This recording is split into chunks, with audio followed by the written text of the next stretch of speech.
Capitalism, not globalism, will be our credo.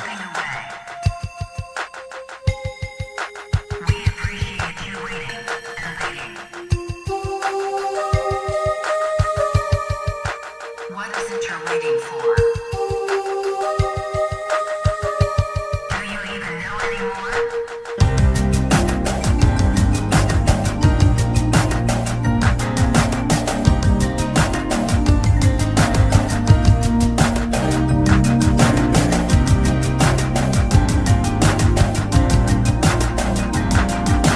These are people who work hard but no longer have a voice. I am your voice.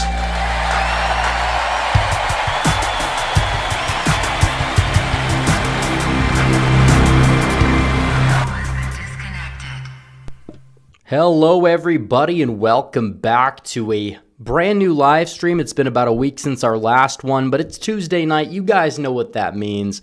And if you guys are new here, make sure you guys like and subscribe. If you are not new here, which most of you are not, make sure you guys hit the like button as well. You guys know the drill. Facecam goes on at 100 likes. Currently, we're pushing 50 right now.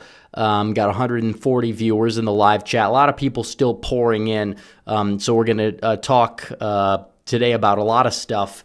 But our goal for the super chats when we get to the people is just going to be 30 super chats that are teal color and above. So that's $5 and above. We already are 3% of the way there. Before the show started, somebody dropped a super chat. We'll get to the super chats later on in the show as we usually do, guys. But make sure you guys smash that like button.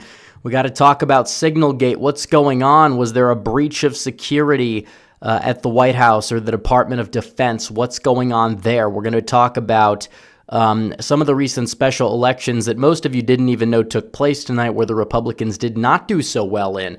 We're going to get to those. And on top of that, we're going to get to the Wisconsin Supreme Court race. We're just a week away from Brad Prill. Brad Shamil, can he go out there? Can he win? He can. But again, I would tell people to temper expectations, but turn any possible doubt into motivation, because that definitely could be very, very powerful. But if people decide to just, I guess, bask in the doubt, it's not gonna bode too well. So we're at 91. Let's get to 100. We're almost there. Hit that like button, subscribe if you're new, and we will get going as many more people are pouring in the live chat. But we will start when we hit 100 likes. So make sure you guys smash that like button down below. There's more than enough people to get us to our goal. So we'll just wait until we roll past 100 and we'll be right there. We're 2 away, and it does seem as if we are crossing 200 voters. But make sure, or viewers, they're just talking about the election stuff. So we hit 100. All right, the camera can go on and we can get going here. Donald Trump and his administration possibly facing, they're trying to make this a new scandal. They're comparing it to Hillary Clinton's emails. They're comparing it to Watergate, all this stuff. It's not. But this is a problem where you have a breach of security. It's not Donald Trump's fault directly, as many of the things that have gone on in Trump's presidency that people have been talking about. It's not really related to Trump directly. Kind of tells you that Donald Trump himself is doing a pretty good job if this is the level that they're going to, because this didn't have anything to do with Trump. This was mainly the people under Donald Trump. You had Vance in the group chat. He was the highest ranking person, but you had a group chat on Signal. It was not like the main group chat where they discussed a lot of these like war plans. It's like an encrypted group chat, and you have this author or this guy. He writes a lot of pieces, a lot of hit pieces, a lot of fake hit pieces, coordinates with people. He's a scumbag. Jeffrey Goldberg, the same guy who was behind the Trump suckers and losers hoax, among many other hoaxes that we saw in the buildup in the 2024 election. They're like, this is going to destroy Trump. It's over for Trump. It's the Atlantic. We understand what the Atlantic does. They produce garbage. They may occasionally get a story right, But even the stories they get right, like, you could argue this one, they're leaving out many of crucial details to the story, in which they did. Now, the Trump administration did have a group chat where you had people like J.D. Vance, John Ratcliffe, Mike Waltz, etc., that were in this group chat, and they were posting about a strike on Yemen, or debating about a strike on Yemen before it was going to take place, hours before it was going to take place. These were not exactly classified, top secret details, but for some reason an author from The Atlantic is in a group chat, added to I wouldn't say a top secret group chat, but it's a group chat that nobody should have access to except like 10 people. It's not like they're sharing the most classified information known to man in the group chat. But how on earth is this guy getting in the group chat? It's a little bit suspect, because it is a security breach, and you don't want a security breach, and you got to make sure that you're running a tight ship no matter what administration it is. I understand if the shoe was on the other foot, we'd be saying it would be a massive, massive disaster. It would be a bad look for any administration for somebody to be doing this, and that's exactly what happened, but it gets a little bit deeper. Because it's true, and this tweet does point out here, this guy read all of the messages. I've read the messages. And most of these messages were not about anything secret or anything top secret, classified, you name it. Now, Goldberg should not have been added to the group chat, but did he gain access to anything like any juicy details? Well, if there were things that were really compromising on anybody in there, they would be out in the public by now. Everybody knows it. Anything to undermine this administration. He just found out a couple hours before we struck the Houthis, because they were attacking American ships, that it was going to happen. It was likely to happen. It was not like a top secret war plan. These are not exactly things that would consider that level. Everybody knew it was going to happen, and they were attacking Europe. They were debating about it. This is not a Watergate type of situation, and everybody knows it. Now, that's the first part of it, because, you have this problem, and we'll get to the problem aspect, but he's embellishing this is like some top secret type of thing. Everybody knew about it. And if you read the messages, it's interesting, because J.D. Vance was the one pushing back on potential strikes. He was saying, I get it. They're attacking us. If we have to retaliate, we'll retaliate. I just don't like the fact that we're in the Middle East, and Europe needs to be carrying their weight, and they do, because when it comes to foreign aid especially, they don't carry their weight. They don't carry any weight in regards to Israel, and we spend 220 times the amount of foreign aid on them that Europe spends. When you adjust for population, it's worse. And then Ukraine, adjusting for population, we spend like 3 times as much, but it's a much larger share of aid. And Europe has not been carrying their weight with NATO, with a lot of these other, conflicts. They're not exactly picking up. If they're really like the allies they claim, they won't actually pull their weight militarily, and they're not doing it. It's a major, major problem, and we're kind of seeing this unfold. But the Trump administration has this group chat on Signal, and now they're learning from their mistakes. They're saying we're not going to use Signal anymore, even though it was supposed to be encrypted. It's like a tight-knit circle type of thing. This is something that people use. I think the Biden administration also had a group chat on Signal. I could be mistaken, but it's like you look into this, and our good friend Grok, which is the AI over at X that Elon created, actually put it well, because I asked Grok, because I was curious, how did he get in the group chat? Because you want a concise summary, you can go to Grok, you can get a concise summary, and then Grok said this piece of information. It was an inadvertent ad to the group chat titled Houthi PC Small Group by someone appearing to be National Security Advisor Michael Waltz. It happened on March 13th, and he accepted the request from an account labeled Mike Waltz. So it apparently seems as if Waltz was the person who added this guy to the group chat, but why on earth would he be adding somebody to a group chat that is just, first of all, he's never connected with in the first place? Let's get that out of the way. He's never connected with this guy that we know. And on top of it, this guy is an adversary to the administration. He is somebody who is obviously not only a leaker, but he'll make up things out of thin air. So they've admitted the group chat's real. So he was in the group chat. We do know that part is true. These were not like top secret plans. These were things that everybody knew were going to happen. It was a couple hours beforehand. They were debating it. You name it. These are things that people kind of have debated all the time on social media. Are we going to strike? Should we be involved in the Middle East? My answer is no.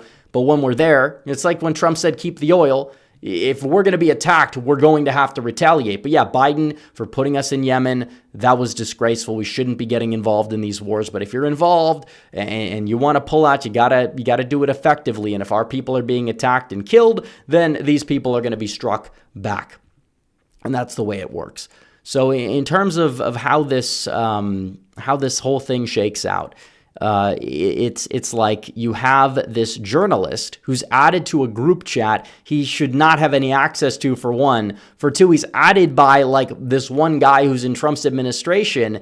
And this guy, this guy, you wouldn't even want to be friendly with him. Like he's an adversary to you, to your administration. So we don't know how exactly this guy got in. Was it a mistyped number? There's no way it's a mistyped number. That the actual, like, I guess you would say, a chance. It's like 1 in 100 some thousand. There's no way. That's even being generous. So on top of it, it's like, it's just strange. Was this intentional, or was it a hacker who added? It could have been a hacker somehow, which is a whole nother problem, in which case you don't need to be using Signal. You have to have at least 2-factor, 3-factor, probably like 80-factor authentication if you're at that level of security. But you have this guy who has no business being anywhere near the White House, hundreds of miles of the White House, and he's added to the group chat. Yeah, that is something that is unacceptable. It should not be happening. So was this Waltz himself? We don't know. But what I will say is it's strange because the entire narrative has not been about Mike Waltz. Mike Waltz is somebody that, I've talked about him in the past. Trump picked him. He has been a neocon most of his career. Is he as much of a neocon as many of the people Trump put in place in his first term? No. However, is he somebody who is a little bit more swampy compared to the others in the administration? Yes, he is. I think everybody knows it. That's why I ranked him in like the C tier, or maybe, the upper B tier to C tier, lower B to C on my tier list that I made for the cabinet. So we already have talked about him at length. I'm not a big fan of him. He might be better than a lot of the people in the last administration.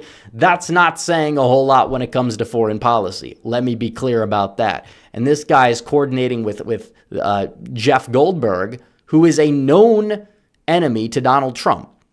He's somebody who has purposely manufactured things out of his ass to try and hurt Trump politically. And this guy gets in the group chat. Maybe it's a hack somehow. Maybe Waltz is somebody that needs not be trusted. That's also possible. Now, we don't know. Maybe Waltz is innocent, but the fact that this guy got in the group chat was unacceptable. Maybe you could say that they were like trying to leak something to the press or something. There's way better ways to do that. You don't want the PR. I highly doubt that's like some 20D chess type of stuff. I doubt it. I really do. But I will say this. You look at where the press is going. They're leaving Waltz out of this. They're not attacking him. You have Hakeem Jeffries coming forward. We need Pete Hegseth, he says, to resign. They've been out to get Hegseth for a while. That's why you have all these scandals they manufacture out of thin air, these allegations that have already been settled, the same thing they did with Kavanaugh, etc. They're doing it to, or they did it to Hegseth, and now they're trying to say this guy is the problem, despite the fact that this guy did not add Goldberg to the group chat. That was Waltz. So if anything, Waltz should be the one that's pressured to resign. We don't see those calls. We see them trying to go out there and get Hegseth. They don't like Hegseth because Hegseth is somebody that is restoring just normalcy to the military. You look at recruitment already, it's like way up under Trump. You're seeing this, a lot of people turned off by the wokeness. He's purging the wokeness. He's making America strong again, essentially. You want a strong military. You don't want to use it. Ideally, you don't want to use it, but you want strength. That doesn't mean we can't cut costs and wasteful spending in military. We absolutely can. There's plenty of bases we have overseas that we probably don't need. That part is true, and that is a big part of our budget, and we could talk about that. I'm sure Doge will deal with that when the time comes. But the main takeaway is that you have this guy. Are they trying to push out people like Hegseth? What are they trying to exactly do? I don't know. I really don't know. But either way, it's a bit strange. It's a bit strange that you have this whole debacle. You usually wouldn't have some enemy journalist that somehow enters a secret, maybe not tip-top secret, because they have group chats for that, but a group chat, and they're talking about possible strikes in Yemen, which was a couple hours before they were happening. They were already ordered at that point. It wasn't anything of that nature in terms of the level of confidentiality, but still, it's a bit strange that they have these group chats. Now, I will say there wasn't anything too damning in them. They've been very careful. Hegseth is clarified. Vance, I believe, is clarified. But still, you can't have this breach happening. Somebody should be fired. I don't know who that's going to be, or at least they're going to have to clarify and explain themselves, or it was a hack. There needs to be some sort of internal investigation that the Trump administration is going to have in this, because you cannot have this happen. Was it possibly a mistake? How do you even have this guy's number? You should not be having this guy's number for anything. This guy is a lunatic. He's out to get Trump. He's out to get all of us. You don't want to associate with this journalist guy. He's not good. And still, he makes his way into the group chat somehow because somebody named Mike Waltz, who apparently was the real Mike Waltz, the account, was the one who added him, unless there's something that the journalist himself is being dishonest about. But that's, the Atlantic. We know what the Atlantic has done.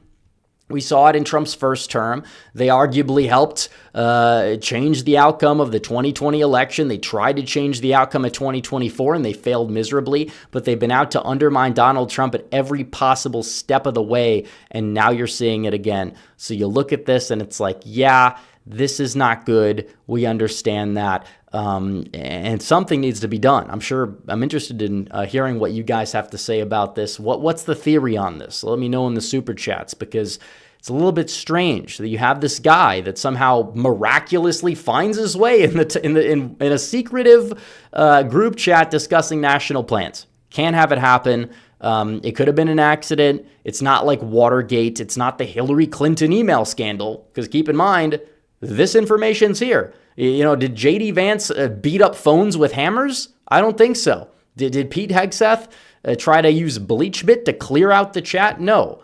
But you have somebody that makes their way in. It's still a breach of privacy. You don't want it to happen. But anybody making this out to be some they're intentionally sharing national secrets, get out of here, man. You'll get a life. Find something else to complain about, seriously, because it's just so not what is happening. Anybody with half a brain cell can understand that this is a mistake. You don't want it to happen, but it's not some massive scandal. It's going to change the outcome of the 2026 midterms or even the Wisconsin Supreme Court race that's going to be taking place shortly. And we're going to get to that in a second, because there's a lot to talk about in the elections department. It's not all good news. And, I'd rather give the news that people need to hear than the news people want to hear. There's going to be some of both for sure, because there's good news and there's bad news, but still there's some news that's not so good, and we have to talk about it too. Just needing to get a quick water break in there. But we have an issue with our special elections, because there was an election tonight, and I didn't even know it was going to be happening. I don't think anybody knew it happened until after the fact. And of course, people are going to create this narrative and run with it, saying it's over for Republicans. The midterms are done. Wisconsin is over. Trump is unpopular. They'll say that. But it's when Trump was decimating Biden and Harris in the polls, Republicans still had these special elections where they were vastly underperforming. And the turnout for a lot of these special elections, it's super low. This one actually had higher turnout than a lot of them, but still, when you talk about a overperformance of 16, 17 points, that's just 7,000, 8,000 votes. in an election like this. And I'm not trying to say that we shouldn't be doing better, because we absolutely should. But you have this district in Pennsylvania that is Trump plus 15, and Republicans lost it by 800 votes. That's unacceptable. You can't have that happen. You have to raise awareness for these things. You have to get people out and voting, because it's true. Do I think that these are Trump voters voting Democrat? I mean, maybe some of them might be like ancestral Dems or whatever. But other than that, I don't think that's the case at all.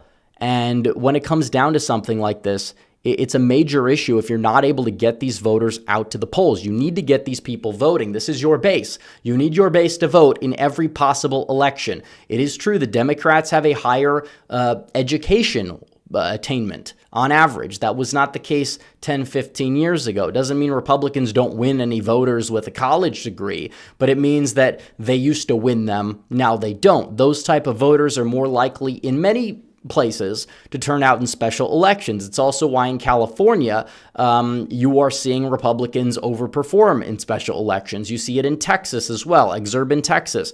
Those with a degree are still, more Republican, maybe not as Republican as before, but that's kind of what's dictated it. Republicans used to always win these elections or overperform in them in the Obama years.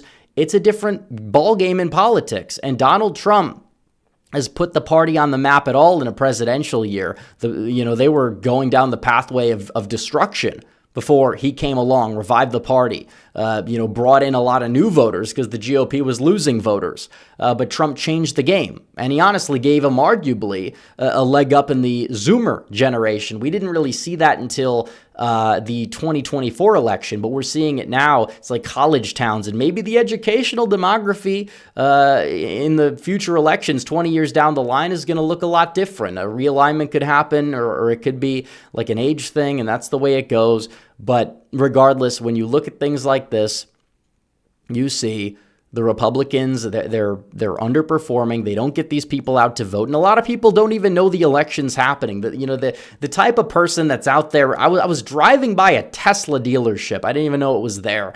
But there's a Tesla dealership in suburban Dallas, and there's like 6 boomer liberals out there with these signs, and they're like, say no to Nazism, fire the Nazi, because they somehow think like Elon Musk is some sort of like Nazi type figure for some reason. But it's ridiculous. But they're out there protesting. It's like those type of people, they're lunatics, but they're also the people that are probably showing up for things like this, and we're just sitting ducks. We're sitting on our asses, and it's one Senate seat. I'd rather have a trifecta in Congress. I'd rather have a Donald Trump presidency than win one special election in Pennsylvania, which again, there's so many people, so many of the morons in the corners of election mafia, conservative, quote unquote conservative election Twitter sphere, whatever. They may disagree with that because those people are just incredibly stupid, low live people. But, in terms of reality, it's like, yeah, everybody with a brain can agree we're better off this way, but it doesn't justify the fact that we're dropping the ball this poorly in these key elections. Now, it doesn't happen every time. They overstate it, but it's like we don't know these things are happening, and then we hear this information after they happen. We're losing. It's like, even I didn't know. I'm the election guy. Everybody knows that.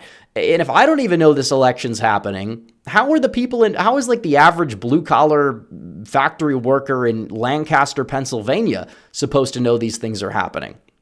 The odds are they're probably not. So Democrats have struggled getting out low propensity voters. They've done a better job of it. We need to do a better job. Early voting is key. We need to push more early voting. We did it ahead of 2024. It worked, and I'm very happy that it worked, and we need to do more of that because the more we do it, the more people are banking votes for things like this. And I know Pennsylvania doesn't have like in-person early voting, but it's like the Republican parties, especially in the Rust Belt, they need to be more competent. They're competent relatively in Florida, North Carolina. They don't tend to have as much of a problem down there turning out their coalitions. But in these I guess you would say, recent swing states that Donald Trump uniquely has a point of strength in, Republicans have been struggling in these elections. Now, it's going to probably revert back to baseline. The seat's going to flip back in 2026. That part's true because you'll have higher turnout. Josh Parsons was a weak candidate. Trump didn't endorse him. Maybe if Trump did endorse him, he would have won or it would have raised his profile. But again, either way, the underperformance otherwise still would have happened and it would have been tied to Trump. And Trump has a lot of stuff to focus on. Doesn't mean he shouldn't have endorsed, but he did endorse in Wisconsin, which I think is important even if we lose it, just because it gives us a better shot to win. And we see that, but it's like we can't be asleep at the wheel. I will say the special elections, they're not even predictive for midterm cycles. I don't think they're predictive for 2026. They are more so than they are for 28. I think it's way too early to start talking about 2028, but it's like, we talk about the Democrats and they have a, approval rating below 30%, and that is true. They're a dying party. That's true. They may never hold the Senate again. They may not win the presidency until the 2040s. All of that stuff is true. Obviously, may is a word. It's a caveat statement because we don't know. But the map is brutal. It would take a massive party shift for them to win it. But still, you can't win elections if people don't show up. It doesn't matter if that's the case because you look at this election in Pennsylvania. It's brutal. You can't be having 17% underperformances. Is it Donald Trump's fault? I mean, no. If the election was redone in this district, Trump probably would have done better than he did in November. If anything, his approval overall is higher than it was back then. But still, when you're looking at something like this, you got to make sure that people get out and vote. You can't have this happen. It's happened far too much. It's happened far too much, and we can't have it happen as much as it has been. I understand you're the lower propensity party, but 15% underperformance here, 40 points in Iowa. Like, I know these are ancestrally Democrat areas. All of that is true, but we need people out and voting. We need people to bank their votes, and that brings us to Wisconsin, which I think is really crucial because, you have this election that's taking place and the early voting is not great, but it's better, much better than 2023. I think we're overperforming by like 8% overall, which is not good enough because we lost by 11 and we don't really even know the real data, what it will actually show on election day. So either way, there is something that's true, and a person who is very bearish on Brad Schimmel's chances next Tuesday said this, and he said that he's going to need to win about 5% of voters who are like the 4 out of 4 voters who voted for Janet Protasiewicz in 2023.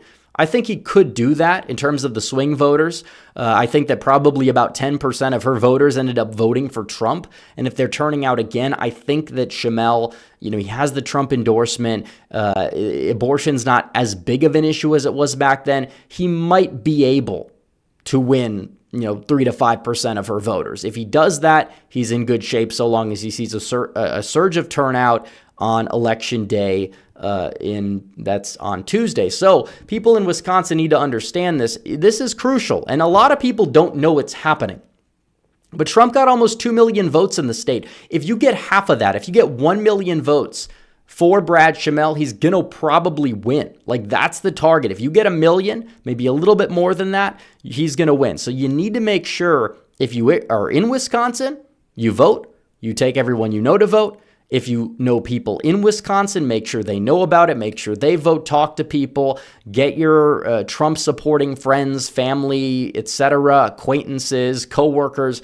Make sure these people vote because so many people, they don't know these elections are happening. They'll vote in presidential years, maybe a midterm year, but an off-year election besides 2021, which I think was driven by a lot of backlash to COVID and the restrictions that these Democrats put on. And obviously education was a big issue in terms of critical race theory, a lot of this stuff that was going on. You saw Republicans go out and have their best night that night since 2016. Obviously 2024 outdid both of them. But still, it's like this is crucial. Wisconsin, they need to vote. If you live in Wisconsin, get people out and voting. If you can, volunteer, do what you got to do. It's the same playbook that we ran in 2024 for every election, every special election, because people need to be engaged or we're going to keep losing. And if we lose this race in Wisconsin, it's tough because the redistricting is coming up. That is crucial. The Democrat activist judge has admitted, we're going to draw out 2 districts, talking to Reid Hoffman.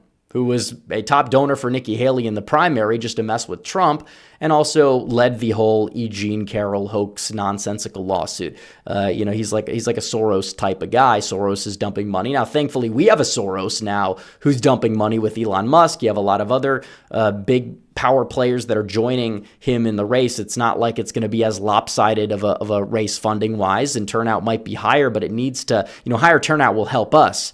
So long as we get enough of our base out, which is why I tell people that this election, they need to treat it just like it's a presidential election, because it is. The progress that we're making under Trump, if Vance loses in 2028, because he's very likely to be the nominee, it could come down to one state, and that one state could be Wisconsin. And those election laws, they're crucial. Redistricting for Congress, that's crucial to help Trump with his agenda. This is just as important, you could argue. It possibly could be just as important as Donald Trump's election. So people need to understand that, and they need to get out and vote, because, the lot's on the line. Now, it is true, they already have the court. If they hold the court, we don't lose anything besides possible future losses, but you have an opportunity to correct course, and it's very important.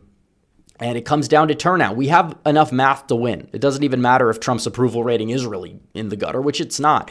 But I'm telling people, if everybody that even follows my account on Twitter, it actually would be less here. If everybody that subscribed to my channel got 5 Trump voters in Wisconsin, whether they're friends, family they know in Wisconsin, or maybe they're going to use the Early Vote Action app to text voters in Wisconsin, which is something you can do. And you could download that in the App Store. I think it's affiliated with TPUSA. I could be wrong, or TP Action. Regardless, we need people out there and chasing ballots the same way it's a presidential year, and they need to vote. Less dooming. I see some people dooming. I think the dooming is a little premature. Some people overdo it, and more doing, because if you do, you can get a better outcome. If you doom, you can't get a better outcome. So it comes down to something like that. It's a crucial election that's going to be taking place in the state of Wisconsin. We have to keep Wisconsin red. Look at all that red.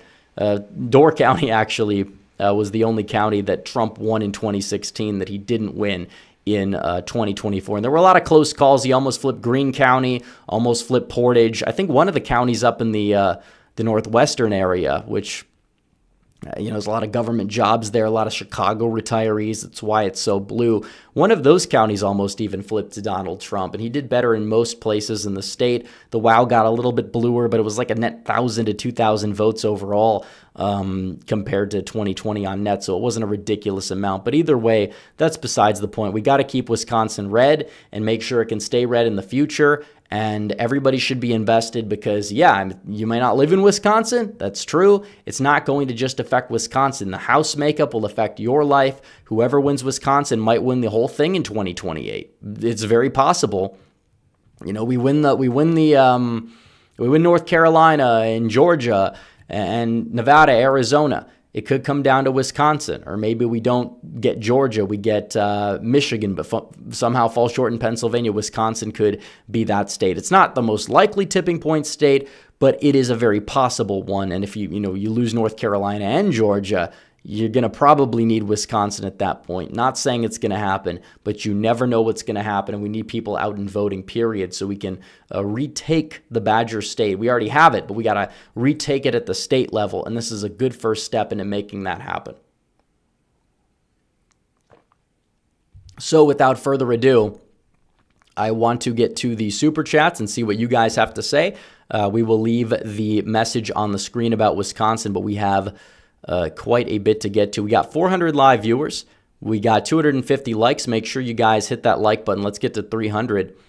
We'll start off with our Super Chats. DB says, AOC is seen as a joke for 2028, but I worry she'd run a populist campaign and gain Rust Belt support. Far-left Dems don't face backlash like far-right GOP candidates. Would you be worried? Well, they do. They absolutely do. They just have been competent in preventing those people who at least are openly far left, like AOC, from achieving power. So I would really love for her to be the nominee. It'd be like Christmas if she was. She's a joke. I don't think anybody really thinks she will be. And she could run the populist campaign all she wants, but at the end of the day, it's like, populism will help in the Rust Belt. Yeah, run Ilhan Omar and see what happens. Even statewide in Minnesota, she would lose. Like it's like a meme. There was like a cartoon back in the day that was like, I support the working class, and then the guy's like, oh shucks, it's good to hear, and like the guy's got like an American flag with like a Confederate flag in the back of his like truck, and he's got like a gun back there, just shot a deer. Like they're out of touch. Like, you know, these people, the Marxists are not going to win over Michigan or Wisconsin. They get good turnout in Madison, but they would bleed even more support. They do even worse in WOW. They do even worse in Oakland County. You know, maybe you could make a case like AOC could win back some of those like Muslims that think Palestine's like the only issue that matters to them. Even then, I think Trump is going to maintain gains with a lot of those voters just because of his foreign policy. He has a weird tendency to unite coalitions that you would think could never find anything in common just because Trump is Trump. But it's like, yeah, there's no way she would win. No way. I'm not just brushing her off. Like even Bernie Sanders, people say he would have done better than Hillary in 2016. If he actually got the nomination, I doubt it, because he had a mountain of dirt that was not really used on him. And when it comes to all these other people, AOC is a dream candidate. I mean, she makes Kamala look moderate in terms of all the dirt on Kamala. She's just right there with her, but worse. Johnny Hartdog for 20 says, I'm a little late in getting here. A mistake was made. Trump and everyone owned up to it. His cabinet backed Trump, something his previous cabinet didn't do. No harm was done. Trump needs to be a little more careful. Move on. My previous statement may be an oversimplification, but all of a sudden demonic Dems are concerned about security. Mountain out of a molehill. Well, I really think that it's yeah, you're right. It's not a big deal, but I don't think it's really Trump's fault directly. Maybe you could say the people under him. Maybe it's their fault. I think the whole thing is weird. I think it's a little suspect how this guy got in there, but it's like, yeah, increased security. It's not some Watergate. It's not some Hillary email scandal or anything of that nature. It was a mistake and you got to correct it and move on. But I don't know how you can let this guy in the group chat, period, based on who he is. It's not like it's a supporter. You have somebody in the group chat that's an adversary. You can't let him in. So Johnny Hartdog for 20 says about Wisconsin, if that election doesn't go our way, I'm guessing it's 50-50. Disastrous from Wisconsin, but how would it be for America as a whole? Is it something that should keep me up at night? Well, I don't think anything, I mean, keeping you up at night is one thing. Elections sometimes don't go your way. Politics doesn't go your way. I don't let it keep me up at night, even though you could argue at times it should. But I really think that it's just about the House. You know, if that's 2 seats there in Wisconsin they could take, that's going to make the Democrats' path to a majority easier. Doesn't mean they're going to win it, but if they get that, that's crucial. I still think they probably realistically could only draw out Van Orden. He might even lose re-election anyways, but it's like that's not a good thing. But it does matter because you do have the election laws and future elections, and you know, maybe you'll take the court back at some point. But I don't even know if there's an opportunity to take it back before 2028 or 2027. So it is important. It's a very crucial election, is my attitude and take on the legal. I agree with you, Johnny, on that one. Thank you for that, too. American Nerd 76 says, first Bondi fumbles the Epstein files. Now Waltz adds this guy to a top secret group chat. Maybe Trump shouldn't have picked the Florida people. Well, Bondi's main flaw was over-promising and under-delivering. As for Waltz, I mean, he's probably one of the weaker appointees, and I should be kept on him at a minimum. I've said it for a while. You know, it's like Bondi messes up once. Am I going to call for her to be fired? Probably not right away. But if it happens again, if you give it a few months, then something needs to change. If there's no mass deportations in any capacity by the end of the year, yeah, maybe Kristi Noem as a figurehead at the DHS isn't working. Maybe look into her. You know, that's how these things go. Trump is known for firing people. That's literally his catchphrase in public life. It's how it's always been. But he's hired much better people this time than last time. It doesn't mean everything is perfect. But yeah, keep an eye on this guy for sure. We don't know the full story, so I'm not ready to help, or not ready to say that it's over yet. Johnny Hartdog says, I think Wisconsin's 50-50, could go either. I'd say that I would probably just, maybe it's PTSD. I'd rather be Crawford. I'm not saying that to demoralize people, but because I think that Brad can win. We need Brad to win.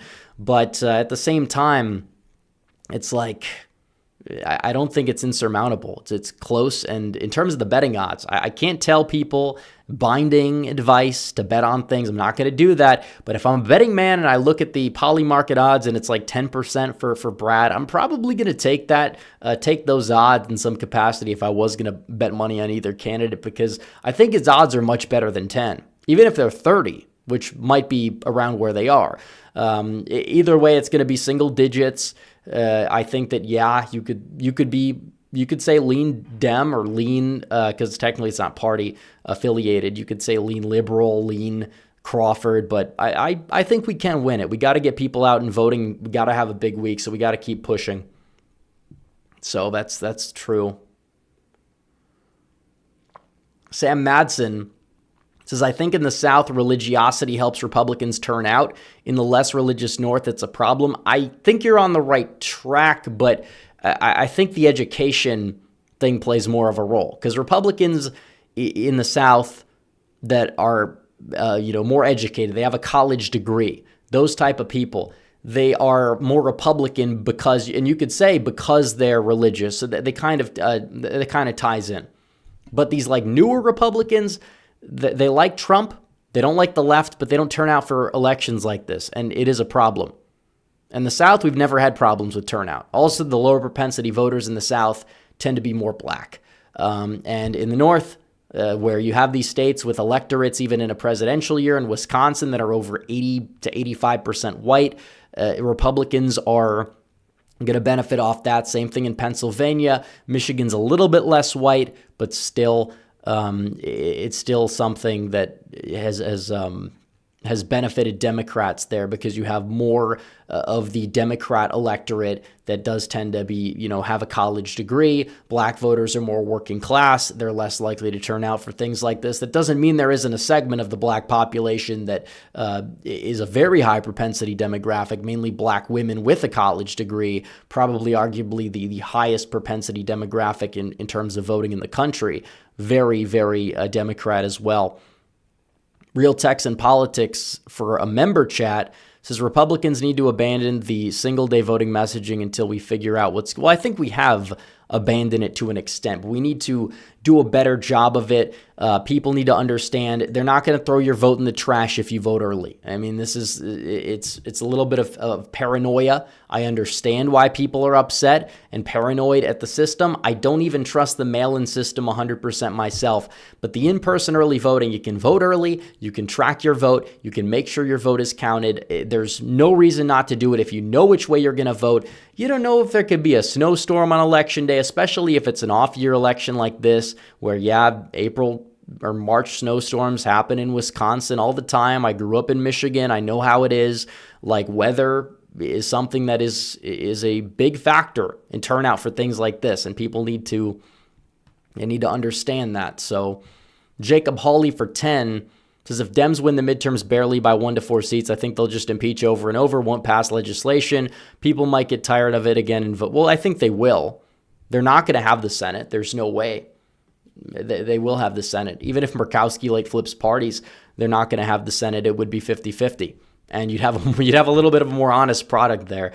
But regardless, no, either way, we got to make sure we can get her out by 28 if possible. Ridiculous levels of corruption there in the state of Alaska. But it's like, yeah, we got to make sure that we win I think we can win the midterms. I don't understand why people say we can't. The economy was horrendous in 2022. Dems did just fine. Of course, people are going to say, but it was abortion, this, that, and the other thing, which it played a role. I think the abortion thing was more of a candidate-specific issue at the state level, more so than a congressional issue. But, Roe definitely did help the Democrats fundraise quite a bit of money. I think that played more of a role than the issue itself, because Democrats really started to get a fundraising advantage because of that. And then you had weak candidates who didn't fundraise on the Republican side. Many of them were left out to dry by the establishment, but sometimes you have to play the game you're in. It's like you nominate Doug Mastriano again for governor, you're going to get decked. It's how it is. Doug seems like a nice guy, but at the end of the day, it's like, if he runs for governor, I don't think he'd win a primary anyways, but it's like he can't win the primary because he's going to lose. So Wyatt, thank you for the super chat, but the message is retracted. John Waffle for 5 says, should we be scared of Shapiro? I assume you're talking about Josh Shapiro. I really don't think that we should be scared of him. Democrats wouldn't even let him be VP. Now, some people are going to say it's because of his religion or his stances in the Middle East conflict. Either way, I think that there's another side to it. I don't know how much he wanted it, to be honest, but he's overrated. He really is overrated. And there's so much in his closet that hasn't come out. If he goes to the national level, it's going to come out. You can be, he's like 5'5", and he talks like a 5'5" white guy, Jewish but white, talks like Obama. It's like, does that come off as like authentic to people? Like, I'm sorry, it's just reality. Like, the guy will not come off as authentic to a lot of voters the more people see him. Because it's just, he has a ridiculous shtick. He tries to appear likable, but then you look at his record as attorney general. He allegedly may have covered up a murder. Like, this guy is not some electoral titan. And Democrats don't like him because, he's not, they don't think he supports, like, Palestine enough or whatever. So it's like he's kind of in a tough bind. And it's just not going to play too well for him. They're like, he can't win Michigan. So we're going to rig it for this guy or this. I don't even know if they'd allow, they're 0 for 2 with female VPs, or for female nominees.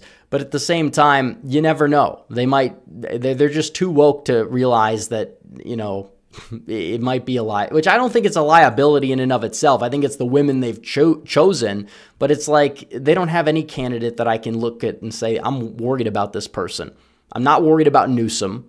Newsom's trying to appear like a conservative. He goes on this podcast with conservatives and acts like a total sociopath and lies through his teeth about everything.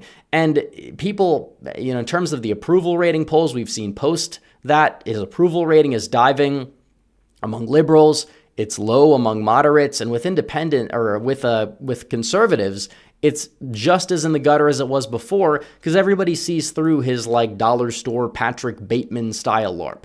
It's just the way it is. So Wyatt says they will force AOC out just like Sanders.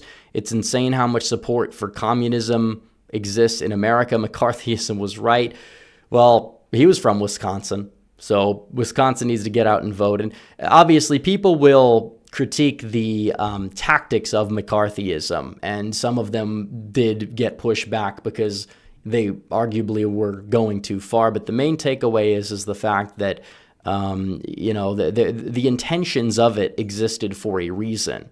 Because people knew that Marxism and communism was evil. And you did have this long march through the institutions that a lot of these Marxists had. And obviously some of them were more of like the neoliberal style globalists. Some of them were just full on far leftist. But you saw our institutions change, and that's why you have woke capitalism. That's why you have all this stuff. And I think it's on the decline to an extent because I think that we're starting to do the inverse. We need our own long march through the institutions, gravitate towards the power structures.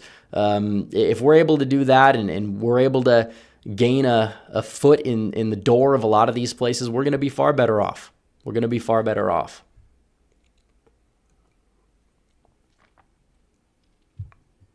So, American Nerd 1776 says, should Trump fire Mike Waltz immediately? If he gets fired, who should replace him? I don't know who should replace him, but he definitely needs to, he definitely needs to look into the matter. I need an explanation for how this guy got in the group chat, and we still don't have one.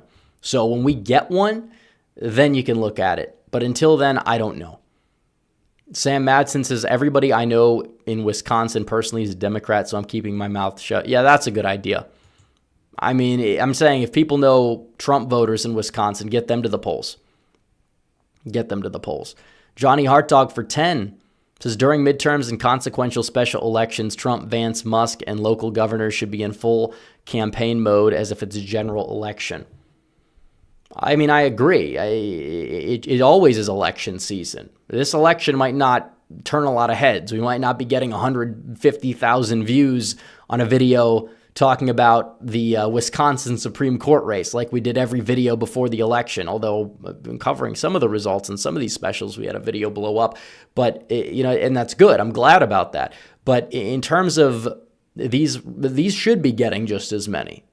People should be in tune. I'm glad that I have this platform because not a lot of people are going to use their platform to talk about these crucial elections. We have a focus of doing that here. We talk about the news, we do, but these elections are very important. These dictate our policy. This is where the power is. It's in these elections. It's not in this movie's woke. We have to make a 30-minute podcast about it. It's like people can do that, and that's fine. I get it. It's entertainment, but I would rather use my platform to talk about the stuff that like actually matters and pulls the levers of power in our country, so we can actually have the country that we want to have. And it is a long process. You're not going to have it overnight, and that's all true.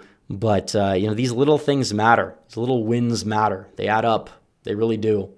And sometimes it is a lesser of two evils thing. It's another thing. A lot of people say, well, I don't like the Republican Party. Well, if you don't participate in it at all, you see what happens. You have low turnout in some of these races and midterms, and they blame Trump, even if it's not his fault. And then they use that to purge the MAGA, or they tried to purge MAGA out of the GOP, and they failed miserably, and they got a lot of egg on their face, and they're already starting to do it again. They don't learn.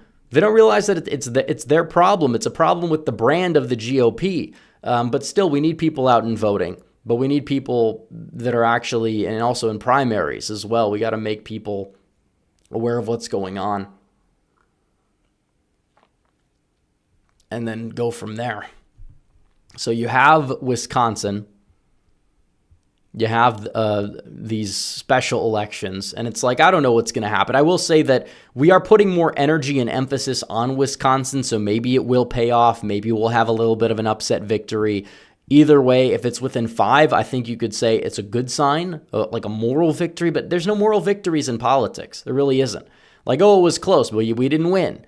That's not good enough. You have a strong candidate. He should be able to win this election on paper. Trump's approval is not in the gutter. I don't know why people claim that it is, but they love to, at every single possible turn, tear the guy down. We understand. But it's like, his approval rating is stable. It's 48 on RCP, which means it's probably 50 in reality, which means that he's above water, and his personal favorability rating is much, much higher than it really ever was during his first term. It's not even particularly close. If you look at RCP, he's got a personal favorable rating around 47. That's down a little bit, but not down a ridiculous amount. So either way, it's like, yeah. So anyways, we're actually not even close to finishing the goal. But if you guys want to send in super chats, feel free. We're only 52 minutes in. I don't know how much longer I'm going to go for, but I do have enough energy, so feel free to send in some super chats. We have a couple on the way. Ash K2 says, Republicans need to adopt the vote red no matter who mindset. I don't care if you hate Cornyn and Tillis, vote in 26 and defend North Carolina and Texas at all costs. Well, I agree with that. I will say we should primary out Cornyn. I think that there's a realistic chance. I think that if Paxton got the nomination, it would not be an electoral liability. He is very popular in Texas outside of the Texas state house that is quote-unquote Republican controlled for some reason, even though Democrats are the ones sharing committees, whatnot. But either way, you're right. We do need to adopt that mindset. I've been saying that for quite some time. Max for 5 says, with how much I've seen Crawford ads in my mail and around my area, I'm concerned for the choice of the average voter. And they're also deceptive. There's no D or R next to these candidates' names. They will try to get people who, live in the driftless area in Wisconsin, may have even voted for Trump, to vote for Crawford and try to pass her off as like some, populistic type of judge candidate instead of some, hacktivist, liberal judge on the court, which is exactly what she'll be. And that's something people need to understand. So hopefully the messaging is hitting more on our side than it was last time. We didn't even win a single Bow County in the 2023 election. So hopefully, if you want to win, you got to outperform Dan Kelly by like 11 points, or at least in terms of the net margin, and then you're going to win. So it comes down to that. Hopefully it can be done, but we'll see.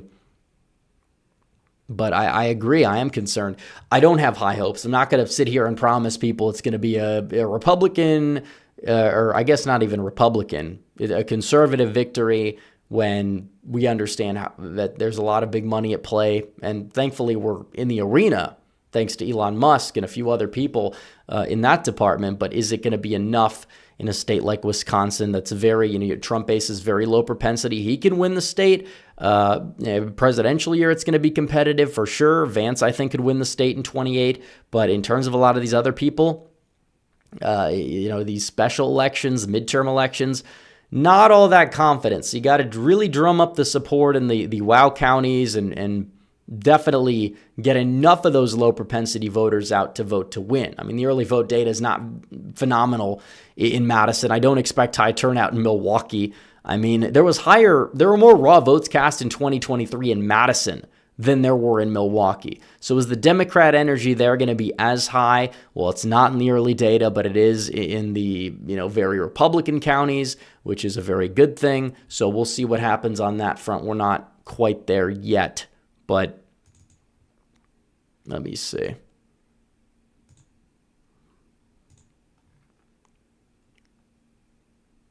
Let me see. I'll take a sip of water. We'll do these next two.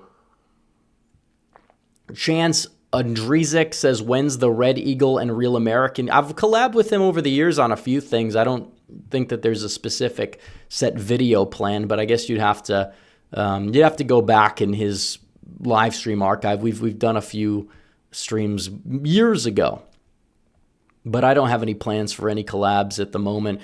Rye Guy 1218 says the Rust Belt state worry about long-term is Wisconsin. I mean, I think it's still going to be competitive. The young voters there are very Republican.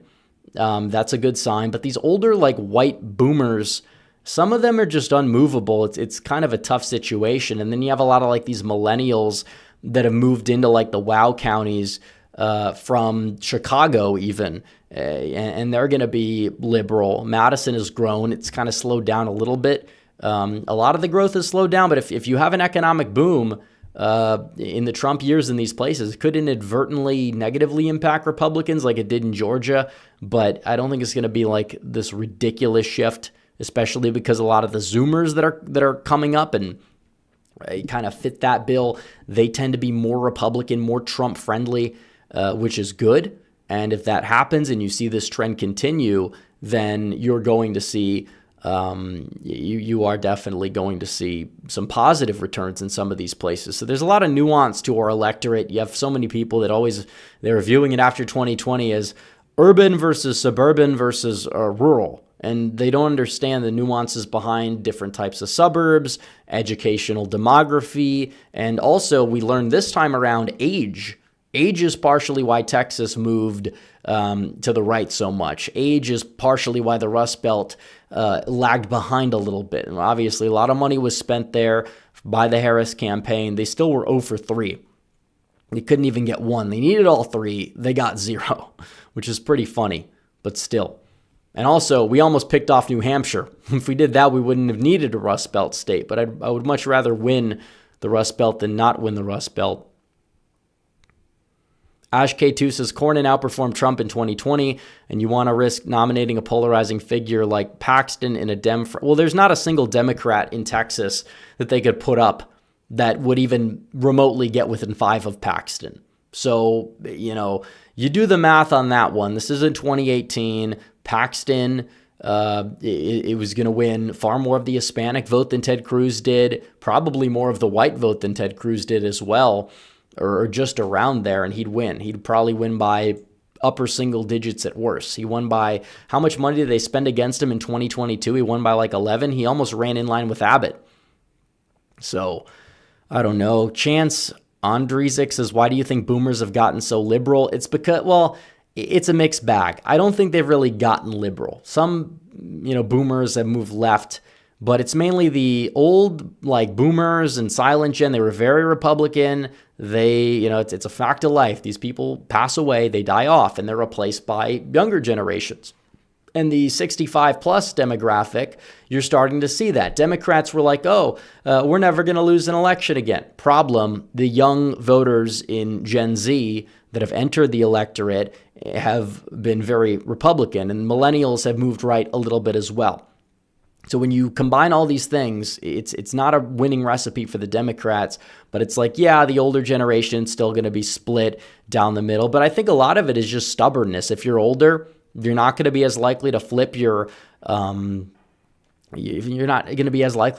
party affiliation on a dime. A lot of older, like ethnic white voters, which were Democrat, who they love JFK, they even like Clinton. They may still vote Dem, and it's not like they are going to be as radical as some of these other people, but it's habit. It's a habit for a lot of these people. It's like technically there's a lot of conservative, older, like minority voters. They're going to vote Democrat. Some of it's for economic reasons, but that's besides the point. But then the younger voters, their grandkids, more likely to vote Republican. So it's just coalition shift over time. Some people are stubborn, stuck in their ways. It is a lot of nuance to it. John Waffle says, how much money is being funneled into this election? I feel with Elon being on, Elon put, I think, 14 million. I think the spending overall is north of 70 million. So definitely, Republicans had an advantage and the Dems had it, then it's kind of even. So either way, we need people out and voting, but people that try to say this is exactly like 2026, this is an indicator, it's not. It's really not. Republicans in Wisconsin did pretty well in 2022, at least compared to the other states in the mix. And then come 2023, they got decked. And then 2024, Trump won by roughly around what Ron Johnson won by. So there definitely are a lot of factors at play, and it's not fully a one-to-one correlation indicator type of thing. Because you can't compare apples to oranges. You can compare midterms to midterms, but even then, it's like every race in a midterm is different. You can't compare a presidential to a midterm. A lot of people made that mistake, and they shouldn't make that mistake. So be very cautious about that. Jacob Hawley says, coalitions have changed when an economic progressive like me is voting for Trump and GOP candidates. Well, there you go. I mean, that's just how it works. You have these coalitions, they shift. And it does seem as if Trump is an economic, he's right-wing economically, but he's also a protectionist. He's also a pragmatist. And that kind of plays out better than the old guard GOP, like, we're going to use, supply side economics and free market capitalism. That's our religion, and we're going to cling to our principles. It's like, these things are great. Some of the ideas in this philosophy, they're great, but it's not like it's, going to be a winning message to just talk about, why we need free trade or something for these places, because free trade has destroyed these places. So, we might disagree on healthcare, we may disagree on a few things, but it's not like you're getting that from these Democrats anyways.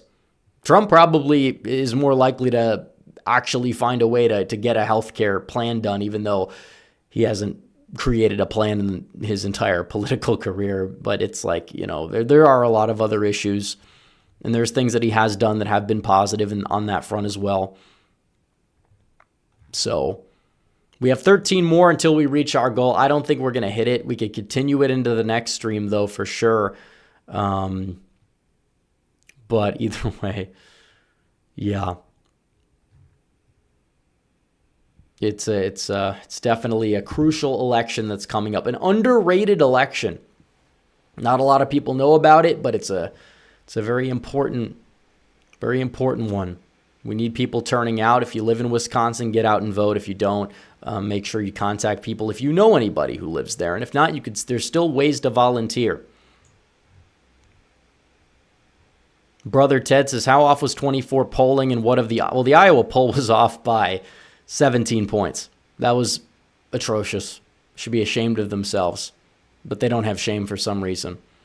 In terms of the other polls, it depends on the poll, but the same people that trashed our poll, many other polls, for low quality. Those low quality, quote unquote, polls were far more accurate than the so-called gold standards that have conveniently been wrong time and time and time again. But again, these people, they clung to the midterm theory as like, oh, well, it doesn't matter because 2022. It's like polling in the midterms is all over the place. Polling for this race in Wisconsin, I don't know if it's going to age well. That could be a good thing. It could be a bad thing. It depends on the poll. Either way, the polls do show us gaining some sort of momentum. Not quite there yet, but there's a lot of undecideds. But when people, you don't have a full electorate, the polls, it's harder to gauge who's a likely voter, who's not a likely voter. And they can really, really have bad accuracy. But I think, it's harder to poll. There's more grace to these pollsters that get midterms wrong in my book. Jacob Hawley says, never thought I'd say it. Progressives for Schimmel, Theodore Roosevelt, progressives for Trump. Well, that's a little bit different than the other form of progressivism, but one thing I will say about Roosevelt, he was very iconic, and Trump has had a lot of moments that have matched that level of like an iconic president, an iconic leader. And you have a few people, if people say like name 10 presidents, some people can't even do it, to be honest, but they'll name people throughout history that are memorable or like recency bias or whatever. Not a lot of presidents get named. Teddy Roosevelt will get named quite a bit. Trump is going to be one of those people, especially if he expands the American empire the way Roosevelt did, except he's going to go for a more realistic target like Greenland. I don't think he wants the Philippines again. I don't even know if that was under Roosevelt. I could be wrong about that, but still. So if we could get two more, we can say we hit the goal at 20. We could revise the goal to 20. But this will be the last call for Super Chats. It's been over an hour. It's almost 1 a.m. on the East Coast. Oh, that was McKinley. McKinley was underrated, but it was around the same time. But McKinley was underrated. He was the original one of those original protectionist presidents. We at 19, John Waffle says, any hope for a Virginia GOP victory in November? I feel like the state, they're not. I don't have hope. I'd rather focus on New Jersey. But we will look in regular chat when we hit 20. We'll just revise the goal down. But yeah, the state party leadership, I think they know that Sears is just not that strong of a candidate, whether people like her, whether they don't. She's not. And Spanberger is corrupt, but she's got deep pockets, and she's got a lot of donor connections. She's got a lot of intelligence agency connections. She was, I believe, CIA. So that should tell you that she's probably going to win. And I don't think we should waste a ridiculous amount of money on Virginia. I'd focus on individual House races there. I'd still tell people to vote, but it's like I have more hope in New Jersey than Virginia. Chance Andrezek says, name a bad presidential candidate who lost and deserved to lose. I'm going to go with McCain. Probably, I think Romney is another one. Romney deserved to lose. Hillary deserved to lose. Kamala definitely deserved to lose. But if we're talking about somebody that's like a Republican, quote unquote, yeah, probably I'd say Romney. Romney, I think, is as a person, I think Romney's worse. The guy, especially because he's lazy. He was just like robotic. He tried to like be dollar store Ronald Reagan. It didn't work out. And that's exactly what the GOP would look like if the elites had their way in the party, but they didn't. And they lost. Ash K2 says Dems won PA. Yeah, we talked about this earlier in the stream. My main takeaway is it's not a good look, but it's not going to have direct impact to 26. The same way that the special election results in 24 didn't have direct impact to 24. But it is a problem. We don't turn out our voter base. We don't make an effort. You keep blowing these elections. It's a problem. It is.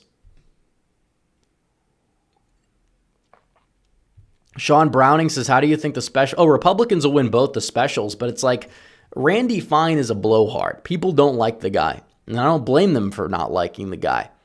He was all in for DeSantis, and then he switched to Trump because he knew Trump was going to win, and like all of a sudden now the DeSantis people hate him. That doesn't mean that I'm going to hate him or I'm going to like him just because these annoying people hate him. It's like these annoying people are dumb. They don't know what they like. It's like you have this guy, he is weak on immigration. He is somebody that is, he threw he threw Trump under the bus on 1-6 over dumb stuff. I mean, all those posts are still up on Facebook. He's also somebody that, like, his takes on the conflict in the Middle East are absurd to the point where he's like a reverse Jackson Hinkle. And the way he does it, he just yells at his constituents, berates them. And it's like, you could support you support Israel. Most of Congress does. All right. But if you're going to be saying that, oh, this entire group of people equals demon, ! Yeah, that's not something like, who's this for exactly? Like, he doesn't make his side look good. And it honestly, it reminds me, there's like an Indian state senator in Ohio who's like a very ardent ethno-nationalist, like Democrat, Indian, representing like a majority white area. It's kind of similar. Like, Randy Fine is basically the reverse of Ilhan Omar. Like, he makes his side look uniquely bad, and he's definitely somebody that's more of a neocon than he lets on in terms of immigration, etc. Now, do I hope he wins? Yes. But there's reasons why he's underperforming, and it's not just that stuff, but it's just overall, he's not a good candidate. Now, the other guy in the Panhandle District, he's doing just fine in the early data, and both are going to win. Both are going to win by double digits. Republicans typically gain closer to Election Day in the early vote. They'll do fine on Election Day. Those elections are on the same day as Wisconsin.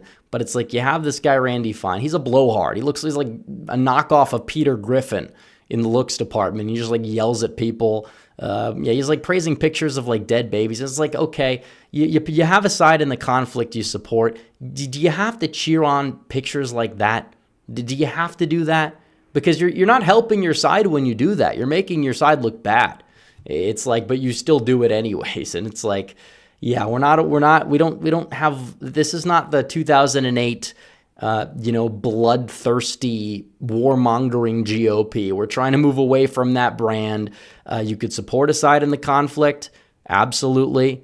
But at the same time, it's like, when it comes down to stuff like that, it's not palatable. Even people that support Israel, all this stuff, they're in his comments, roasting him. And it's like, it's not a good look for the guy. It's really not. Like, I don't understand why he thinks that this is like going to win him voters. It's not. It's like, you think celebrating pictures of dead children, which I understand, it's war. Like, this stuff happens. I'm not happy about it, but like, that's the right takeaway. Like, you're striking these people. You want to blame Hamas, whatever. Hamas is bad, but it's like, if you're just going to be celebrating pictures of dead kids and videos of like kids in rubble, I don't even know if they're actually like real or AI generated, you're a lunatic. I think everybody can agree that that's lunacy, that is not acceptable behavior, no matter what side of any conflict you're on. So it's like, even if imagine, even if I'm like AIPAC, I would fund his challenger, because this guy makes my side look bad. Like, I'm just dead ass serious. And he's also having problems in the funding department too, ironically enough. But we're going to win those elections. Simon says, glad we traded Reagan Biden voters for Mondale Trump voters. Well, I agree. It seems a little sarcastic, because people will make that claim sarcastically. I'm not saying you're saying it sarcastically, but it is true. It is a win. Would you rather have a trifecta, or we might lose a special election? I'd rather might lose a special election. We can fix that problem. You can't make the Romney GOP win an election. I don't care if you want to say Obama was popular. He had a sluggish economy, and the guy couldn't even win a single state that we would even consider a swing state, besides like Georgia and Arizona, which have rapidly changed since then, and North Carolina as well. But still, like Ohio, he couldn't win. Missouri was single digits. Indiana. It's like, come on. So we actually are getting closer to our goal. We're only 6 away. Maybe we can hit it. Let me see. Sven Olsen says, in your opinion, why is it that realignment elections in the past are always three ways with relatively high third-party vote? Is that even true? Like, it depends how you define, because some people will say, oh, it was a realignment election. Not saying it was, but 2024 to a certain extent in some places was. I don't know if I agree with that. American Nerd 1776 says, thoughts on Jasmine Crockett's Hot Wheels scandal. Yeah, look, I despise Jasmine Crockett. She is annoying. She's awful. I actually like that she's in Congress. I will say that because she makes her side look terrible. Just like it was a little sad losing Cori Bush because it's an easy target. She makes her side look bad. When it comes to Crockett, she's, when it came down to that, obviously she was off base in what she was talking about. But in terms of her calling them Hot Wheels, I've called them Hot Wheels. Some people don't like that, but it's like, that's how, it's even like a term of endearment when a Republican says that about either Madison Cawthorn back in the day or Greg Abbott. Like, if anything, it's like a positive thing. Like, oh, he's Hot Wheels. Like, he's in a wheelchair. And I'm not the biggest Greg Abbott fan, but it's like, yeah, I'm not like offended by that, but she's insufferable, and the way she tried to sweep it up for herself was even worse. Like, I was talking about him shipping, they'll say, undocumenteds across the country. That's why it's like, no, you weren't. Just admit it. And then she tries to flip it back on the right, saying, well, Trump made fun of the disabled reporter. Another hoax, by the way, because he wasn't mocking the disability. But they ran with that, and she's running with it 10 years after the fact. They still haven't grown up, so it is what it is. But it's a stupid scandal, but her response is even dumber than people that are trying to make it a scandal.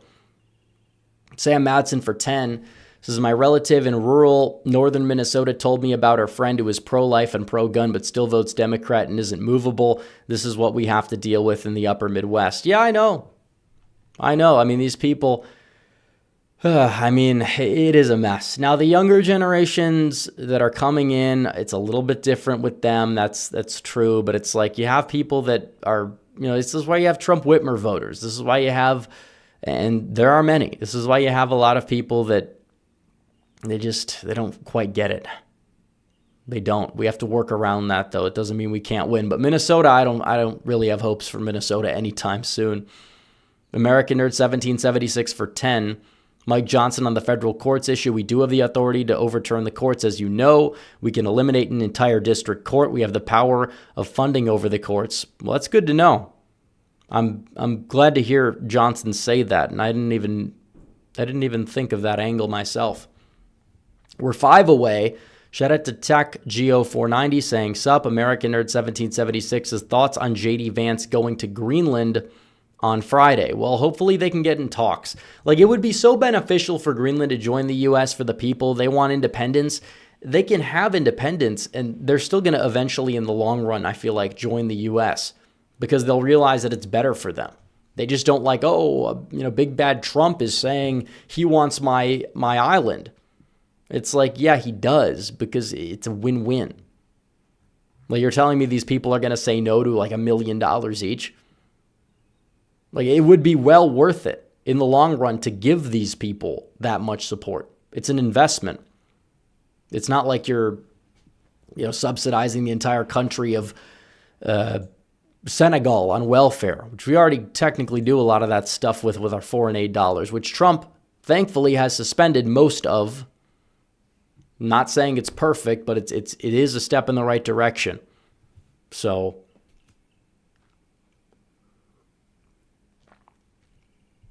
but yeah, I think that the chat is slowed down. We're 5 away from our goal. I think that we could cap it off at 25. You guys have been great. I'll look at regular chat for a few minutes as well as promised. I know it's getting late, but Joe Boyd says we're screwed. We will never win Wisconsin ever again. Well, I think we can. Like, even if we don't win this election, I think that we can. It is true the election laws have been working against us and several other things, but still, because it makes it easier for them to mess around. I mean, they did that with Trump in 2020, and then they did it again with Eric Hovde, but I mean, they still did it to Trump this time. It just wasn't enough. But it was enough for Hovde to lose. So he deserved better. Great guy, great candidate. New governorship poll in California. We could talk about that tomorrow in the video. It's entirely possible that you could have a close race. 48% are open to voting for a Republican, but I tell people you're not going to have a Trump-friendly Republican, at least not yet in California. Like, it's just not going to happen. It's a very Democrat state. But if you have like a, I don't know, even like a, they're going to have to be softer than like Youngkin. They'll be like a Chris Sununu type. They could possibly take it. Which, I mean, it's still going to be better than like a Kamala Harris or whatever. You want the best candidate that you possibly can elect. They're not going to be perfect. They're going to be somewhat of a rhino. But again, it's California. You're going to take what you can in California. Just like New York. Not a fan of Mike Lawler, but he probably is the best shot to win New York. And, Zeldin, if he went for it again, it's like he's tied to the Trump admin. That might not bode too well for certain swayable voters who didn't vote for Trump. Because, he won some of those last time, but he didn't win enough of them. But you still got to turn out the base at the same time to win the state. So it's tough. Thoughts on the Tesla attacks? Somebody says, I think it's just ridiculous. It's domestic terror. It is terror. Because the definition of terror implies that there's some like ideology behind the attack, and it is terror. You have people that light them on fire. You have people that vandalize them.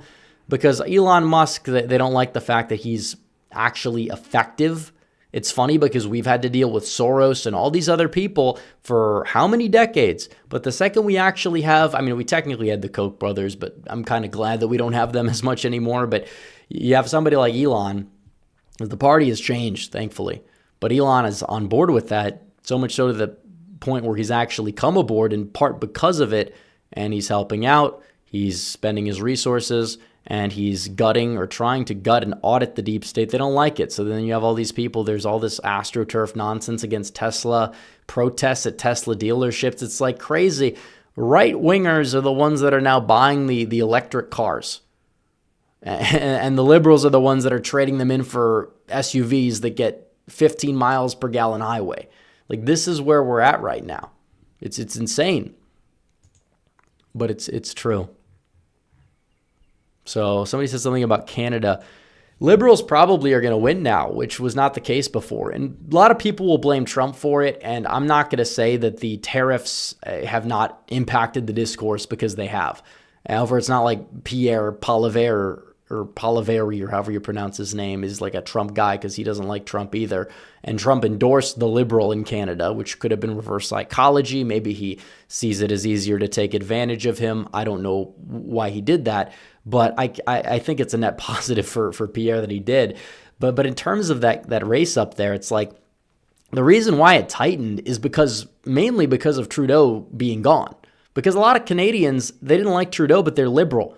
And the support for the NDP was in the 20s. Now it's like the far left party. That's gone down to the single digits. Bloc Québécois has lost support. The Greens have lost support. Some people supporting Pierre over Trudeau to stop Trudeau have switched because of that. So, Trump has played a role in terms of the tariffs. It's impacted the discourse. But again, if Canada wants to shoot themselves in the foot because of, Trump trying to put America first, then that's on him. You'll have conservatives that'll say he's trying to get the liberals elected in Canada. It's like, who cares? It's Canada. Like, if I'm in Canada, I'm not happy about it. But Trump has to put America first. This whole like global nationalism type of thing, there's pros to it, but then there's also cons.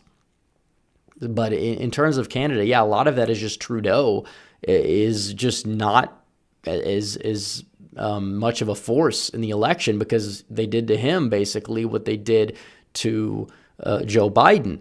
And you have Kamala Harris, except you have somebody that is kind of relatively a fresh face. They pick somebody that is, I guess, relatively popular, and then the liberals are surging overnight. It's like a 50-50 race. So again, this guy is just as bad as in terms of policy, but again, Canadians are more liberals. And now you have a less fragmented field. And that is a big reason why. So maybe the tariffs have played a role. I'm not saying they haven't played a role, but You also have the fact that Canada is very liberal, and now you have a liberal that's popular, and now he's consolidating the liberal base behind him. MH says, do you think the House will remain red in the midterms? I don't know. I think there's a good shot, which I don't think you could say. I didn't think you could say back in 2018. So there is positive. There's a positive development that could happen in the midterms. So that part's true. John Waffle says, should all conservatives buy Tesla? If they like the cars, I'm not an electric car guy. I mean, I'm not a big fan of this. I mean, some people love the Cybertrucks. I'm not the biggest fan of them. Do I sympathize with Tesla owners because of what's happening to them? Absolutely. On the other, flip side, am I going to sit up here and say that it's like a car that I would want to drive or that I would tell everybody to drive? No. I think it's funny that Tim Walz was like, oh, the stock is falling, and then the stock jumps up. I mean, Dow is like I said, it would recover. It needed a correction. I mean, part of the dip was because of the tariffs, but it's also up what?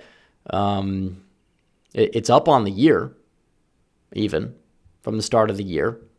It's even in terms of the past few weeks, it went from 40.8K to 42.6K. Sven Olsen sent 10. We need 3. We might stay on until we hit our goal if we can get a few more. Again, it's 5 and above guys to hit the goal. Speaking of Canada, Alberta is largely against joining the U.S., but opinion is nearly even split on leaving. But I heard the governor has met with Trump and pro-entry options growing. Well, they need a lot of assimilation first. People will say it's conservative. They'll instantly join and want to join. It's not entirely how it works. There was a big movement for Wexit, where you would have some of the prairie provinces form their own country. I believe Saskatchewan, Alberta, etc., maybe parts of British Columbia. They wanted to leave Canada, but at the same time, it's like, is it going to happen? Well, if the Liberals win, it's possible that they do. Either way, I'm not exactly under the belief that Alberta is going to join the U.S. Like an economic agreement with Canada is, I think, the real endgame with what Trump wants, whether he talks about 51st state or not. It wouldn't vote Republican if it was a state. I wouldn't be opposed to the idea, depending on how it's done. Territory would be great. But then again, their immigration policy has been awful. It's really bad. We would have to stop that instantly. Where it's like if you've immigrated to Canada over the past like 15 years, then we'll only hand out limited U.S. citizenship, stuff like that. But that we'll have to cross that bridge when we get there. I don't think we're ever going to get there. I really don't. But let's see. If you live out in rural areas, Teslas aren't practical, and that's where most Republicans live. Yeah, that's another thing. If you live in a city, it's one thing. If there's charging stations all over, that's fine. I'm sure they'll improve over time, but it's just not a car that I would want to drive. But a lot of people might like them, and that's up to them if they want to buy one, but it's up to them. Avdi should run. He might. I mean, he could. He's teased it. I don't know if he will. But we'll wrap things up we'll go to 12:10 Central. So if you guys want to help hit the goal, we could take 3 more super chats. But if not, that's okay. It's fine. You don't understand how important the Supreme Court election is. Well, we all do. I think we all do. We just don't. People don't like the dooming, and they shouldn't. Whether we win or not, we got to try. That's it. Sven Olsen for 10. So we got 28. We need 2 more. Says Albertans might be opposing entry because fears of losing healthcare and pensions, but they're one of the highest gun-owning provinces. No, they're conservative for Canada, but for Canada is a big, it's a big caveat there. But yeah, I mean, at the same time, does the average Tesla own, is Tesla over time, are they going to gain customers because of this. Like Steak and Shake went all in on the Make America Healthy Again thing, and they're doing great. I tried it for the first time in years, and it was pretty good.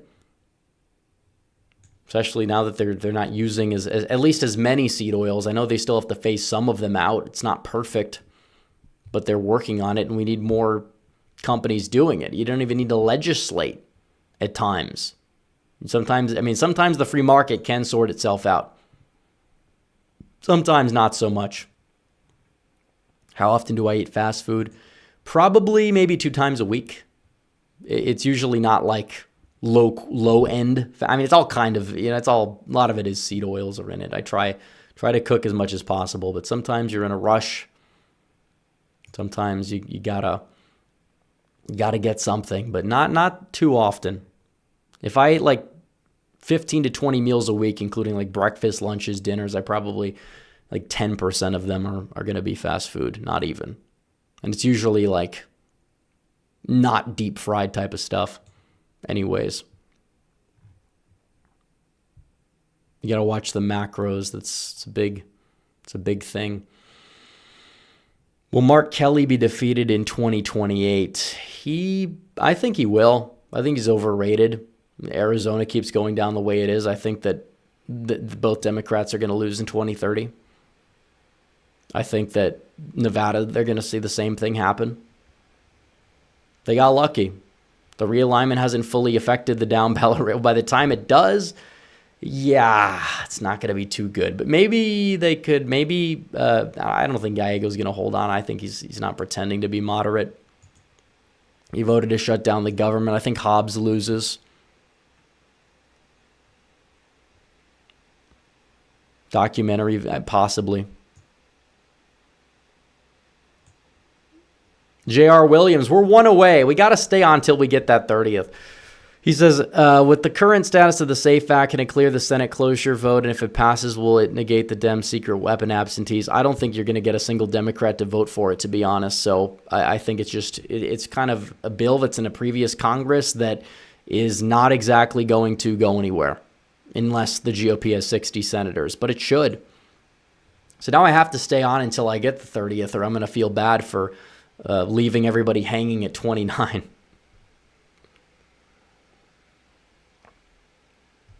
But yeah, we'll wait. I laugh when I hear the Dems thinking how are they going to get a 2006 midterm? You possibly can pick up 2 Senate seats, and that assumes you hold every other one. House seats, you can maybe get 15 to 20 at most. Governorships, you can get Virginia. You probably lose Kansas. So what are you going to pick up? You might not even get Arizona. You might not hold it. You're not getting Nevada. You're probably not getting Georgia. You might even lose Michigan. Like, I don't know what drugs these people are on. Like, maybe if Phil Scott retired, they could get Vermont. That wouldn't even be a sure thing. You'd probably be like another liberal or Republican in there they'd elect. John Waffle. We hit our goal. Thank you, John. Says, what is the future of the Arizona GOP? I think that, it comes up in the live chat. It says goal achieved. There we go. We did it. Appreciate it. Appreciate everybody for super chatting. What's the future of the Arizona GOP? I think it's bright. I think there's a lot of potential. You've cracked the code. You do well with the white working class. You do better than you did pre-Trump. Not by a ridiculous amount, like in a comparative demographic in Michigan, but you're getting a high amount of them. You will, it's a lot of younger voters. You're doing well with young voters, better with Hispanics. I think the state's going to vote the way it voted most of history, but at the same time, it's going to be a little bit more of a Republican coalition that's different. You're not going to have the same Eastern Maricopa margins, but again, you're also going to do much better in places like South Phoenix and places like Yuma County. So, I think that 2024, it wasn't just like, these swing voters move back to Trump. That's part of it, but also look at the young voters. Look at some of these other places. There's a big possible landmine that the Democrats don't even know they're stepping on, and it's not going to be too good for their electoral chances in the future if it continues. Now, these things can change, But it's like, as much as we want to talk about the micro, which are these special elections, Wisconsin, even the midterms, the macro, the future, the big picture, the Senate, the presidency, these things, it's going to be a lot harder for them to compete in the future if this continues. Special elections with 10% turnout are one thing. Yeah, they have the advantage, but when it's crunch time, they collapse. And we're seeing that. And hopefully the GOP can actually manage to do better at limiting their losses in the specials. I think it's going to happen when you build a GOP in the Rust Belt that can be competent, because we haven't seen that in Michigan, Wisconsin, or Pennsylvania. Trump has won despite the state GOPs. So anyways, guys, we're going to wrap it up. Make sure you guys like the stream, subscribe, hit the bell. It's been a great one. I'll see you guys in the next one. Red Eagle out.